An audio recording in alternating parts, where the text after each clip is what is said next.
बाबा भैया नमस्कार बच्चों, आज की कहानी है एक प्यारी सी लेकिन रहस्यमयी फैमिली के बारे में।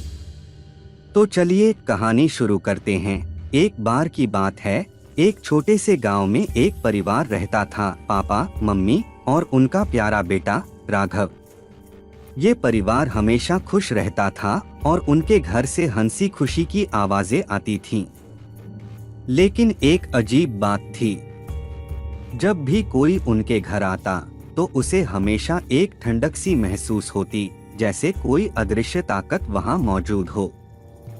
राघव को अक्सर रात में डरावने सपने आते। वो सपने में देखता कि उनके घर में कोई और भी रहता है, लेकिन जब वो सुबह उठता तो सब कुछ सामान्य लगता।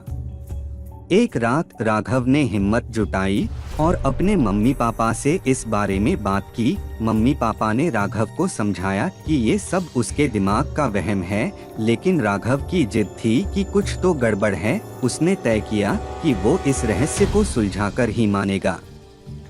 अगली रात जब सब सो गए, राघव चुपचाप उठा और घर में घूमने लगा। उसने देखा कि उसके मम्मी पापा के कमरे से एक हल्की सी रोशनी आ रही है। धीरे से दरवाजा खोलकर उसने झांका और जो उसने देखा उसे देखकर उसकी सांसें थम गईं। मम्मी पापा किसी से बातें कर रहे थे, लेकिन वहां कोई नहीं था।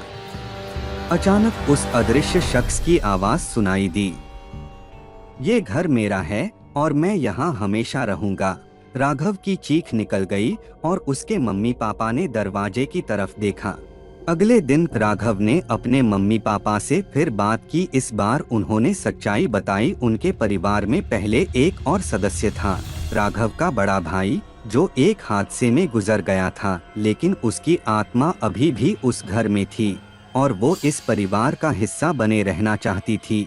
तब से राघव को वो ठंडक और आवाजें डरावनी नहीं लगी, क्योंकि अब वो जानता था कि उसका भाई हमेशा उसके साथ है। इस रहस्य के बाद परिवार और भी करीब आ गया और राघव ने सीखा कि प्यार कभी नहीं मरता, चाहे इंसान चला भी जाए। बाबा भैया, तो बच्चों, ये थी आज की कहानी। याद रखना, कभी कभी हमारे आसपास कुछ रहस्य छिपे होते हैं, जिन्हें जानने के बाद हम और भी मजबूत हो जाते हैं। फिर मिलेंगे एक नई कहानी के साथ, तब तक के लिए अलविदा बाबा भैया। और हाँ बच्चों, अगर आपको ये कहानी पसंद आई हो तो हमारे चैनल को लाइक और सब्सक्राइब करना न भूलें। आप सभी के प्यार और सपोर्ट से ही बाबा भैया की कहानियाँ और भी रोमांचक होती हैं। तो जुड़े रहिए और सुनते रहिए मज़ेदार और रहस्यमयी कहानियाँ। फिर मिलेंगे, अलविदा।